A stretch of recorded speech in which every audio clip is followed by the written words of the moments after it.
Oh my. Oh yes. Yes.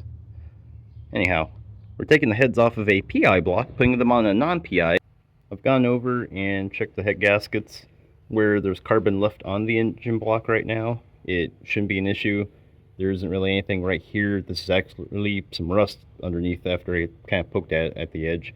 So everything's good to go on this side. I've got to clean the other side up, and I wanted to show this little trick of how I did my vice grips.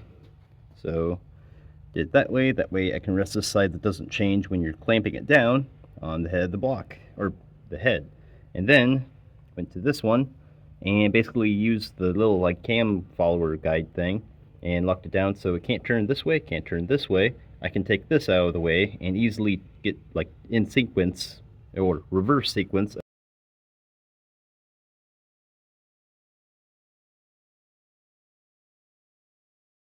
of how the heads get torqued on. Slowly take the head off, and we can put on, or this head on that side. And the only other thing I need to worry about is basically taking my key for timing this at top dead center, turning it 90 still, and it should pull that piston down and that piston down just a little bit, and everything can then start to go together for timing it correctly, just to make sure everything's copacetic. And then we do the other side. Oh no, whatever will we do with a blown up 4.6? Hello. Yes!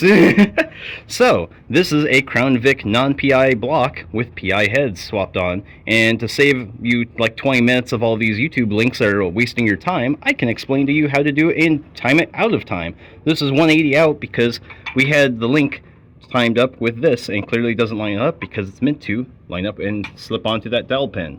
So with basically the donor block 180 out and this donor block 180 out, we just kind of bolted the heads on loosely, didn't cinch them down, just had the guide bolts and dowel pins set up, and then we just lined up the actual keyway mark with our crank gear, and then made sure it was on the like camshaft gear here and over there.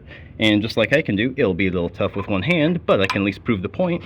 There we go, I got a breaker bar. There we go. So then technically this would be 180 out now. So you can see how simple math, you look at that and you line up with the keyway that's still here as well as that one. And then this would be technically, as I said, 180 out. We just put some of the timing chain guides on and loosely got everything snugged up. Then we torqued the head on one side, timed it. Then we set the other head on after we cleaned everything and timed it. And then rotated back 180 degrees because we had realized it was 180 out. And then, guess what?